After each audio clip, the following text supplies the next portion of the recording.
Welcome to flash challenges YouTube channel. இந்த வீடியோவில் ஒரு சிறிய கதையை பற்றி பார்ப்போம்.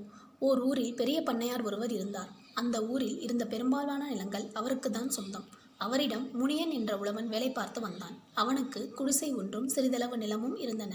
பண்ணையாரிடம் வந்த அவன், ஐயா, எல்லா நிலத்திலும் உழுது விதை நட்டு விட்டார்கள்.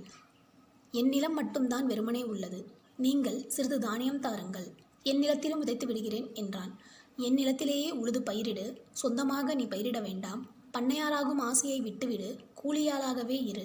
அரை வயிற்று கஞ்சியாவது உனக்கு கிடைக்கும் என்று கோபத்துடன் சொன்னார் அவர். சோகத்துடன் வீடு திரும்பினான் உழவன். அவன் தன் மனைவியிடம், நாம் வளம் பெறுவது பண்ணையாருக்கு பிடிக்கவில்லை, தானியம் தர மறுத்து விட்டார். நீயும் நம் குழந்தைகளும் எப்போதும் போல பட்டினி கிடக்க வேண்டியதுதான். இதுதான் நம் தலைவிதி என்று வருத்தத்துடன் கூறினான். அவர்கள் குடிசையில் குருவி ஒன்று கூடு கட்டியது. இதை பார்த்த அவன் மனைவி, நம் குடிசை புயலுக்கும் மழைக்கும் எப்பொழுது விழுமோ என்று நாம் அஞ்சுகிறோம். இங்கு வந்து குருவி கூடு கட்டுகிறது பாருங்கள் என்று கணவனிடம் சொன்னாள். பாவம், வாய்ப்பேச முடியாத உயிர் அது.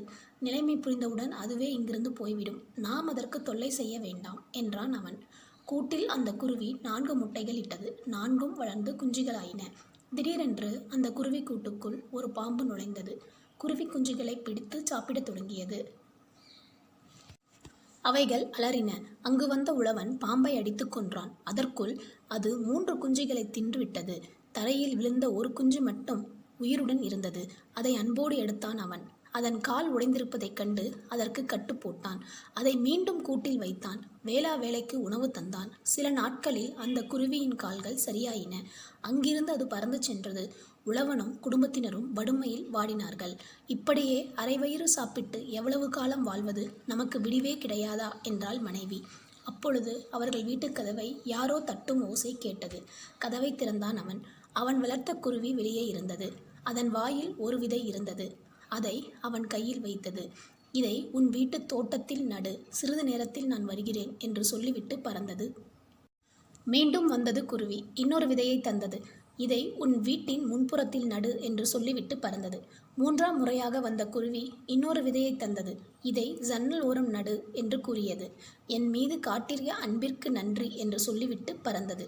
குருவி சொன்னபடியே 3 விதைகளையும் நட்டான் அவன். மறுநாள் காலையில் அங்கே 3 பெரிய பூசணிக்காய்கள் காய்த்து இருந்தன. இதை பார்த்து வியப்பு அடைந்தான் அவன். தோட்டத்தில் இருந்த பூசணிக்காயை வீட்டிற்குள் கொண்டு வந்தான். அதை 2 துண்டாக வெட்டினான். என்ன வியப்பு! அதனுள் இருந்து விதவிதமான உணவுப் பொருள்கள் வந்தன. சுவையான அவற்றை எல்லோரும் மகிழ்ச்சியாக உண்டனர்.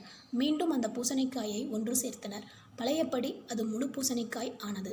மகிழ்ச்சி அடைந்த அவன், இது மந்திர பூசணிக்காய். நமக்கு உணவு தேவைப்படும் போது பிளந்தால் உணவு கிடைக்கும். மீண்டும் சேர்த்து விட்டால் பழையபடி அது ஆகிவிடும். இனி நமக்கு உணவுக்கு பஞ்சமே இல்லை என்றான். வீட்டின் முன்புறத்தில் ஒரு பூசணிக்காய் உள்ளது.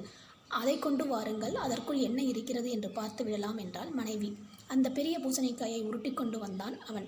கத்தியால் அதை வெட்டினான். உள்ளிருந்து அழகான ஆடைகள், விலை உயர்ந்த மணிகள் கொட்டின. ஜன்னலோரம் இருந்த 3வது பூசணிக்காயும் கொண்டு வந்து வெட்டினான். அதற்குள் இருந்து பொற்காசுகள் கொட்டின. அதன் பிறகு அவனும் மனைவியும் குழந்தைகளும் நல்ல உணவு உண்டனர். விலை உயர்ந்த ஆடைகளை அணிந்தனர். மிகப்பெரிய வீடு ஒன்றை கட்டத் தொடங்கினார்கள். உழவன் சில நாட்களில் பெருஞ்செல்வனானதை அறிந்தார் பண்ணையார். அவனிடம் வந்த பண்ணையார், டேய் முனியா, உனக்கு எங்கிருந்து இவ்வளவு செல்வம் கிடைத்தது? உண்மையை சொல் என்று கேட்டார். அவனும் நடந்ததை எல்லாம் அப்படியே சொன்னான். தன் மாளிகைக்கு வந்தார் அவர். எப்படியாவது மேலும் செல்வம் சேர்க்க வேண்டும் என்று நினைத்தார். வீட்டின் மேல் பகுதியில் குருவிக்கூடு ஒன்றை செய்தார். குருவிகள் வரும், அதில் தங்கும் என்று எதிர்பார்த்தார். அவர் எண்ணம் ஈடேறியது. ஒரு குருவி வந்தது. அந்த கூட்டில் தங்கியது. 4 முட்டைகள் இட்டது. 4ம் குஞ்சுகளாக வளர்ந்தன. பாம்பு வரவே இல்லை. பொறுமை இழந்த அவர் ஒரு பெரிய கம்புடன் குருவிக்கூட்டை நெருங்கினார். 3 குஞ்சுகளை அடித்து கொன்றார். ஒன்றன் காலை உடைத்து கீழே எறிந்தார். பிறகு கால் உடைந்த குருவியிடம் அன்பு காட்டுவது போல் நடித்தார். வேலை தவறாமல் உணவு அளித்தார். கால் சரியான அந்த குருவி கூட்டை விட்டு பறந்து போனது. 3 விதைகளுடன் குருவி மீண்டும் வரும். அரசனை விட நானும் செல்வனாவேன் என்ற எண்ணத்தில் காத்திருந்தார் பண்ணையார். அவர் எதிர்பார்த்தபடியே கதவை தட்டியது குருவி. அவரிடம் 3 விதைகளை தந்தது. ஒன்றை வீட்டின் முன்புறம் நடு, 2வதை வீட்டின் பின்புறம் நடு, 3வதை கிணற்றோரம் நடு என்று சொல்லிவிட்டு பறந்து சென்றது. எண்ணம் நிறைவேறியது என்று மகிழ்ந்தார் பண்ணையார். 3 தானியங்களையும் நட்டார். மறுநாளே 3 பெரிய பூசணிக்காய்கள் காய்த்திருந்தன. தோட்டத்தில் இருந்த பூசணிக்காயை வீட்டுக்குள் கொண்டு வந்தார். அதை வெட்டினார். அதற்குள் இருந்து எண்ணற்ற பூச்சிகள் வெளிவந்தன. அவர் வயலில் விளைந்திருந்த பயிர்களை எல்லாம் ஒரு நொடிக்குள் தின்றுவிட்டு மறைந்தன. வாயிலும் வயிற்றிலும் அடித்து கொண்டார் அவர். முன்புறத்தில் இருந்த இரண்டாவது பூசணிக்காயை வெட்டினார்.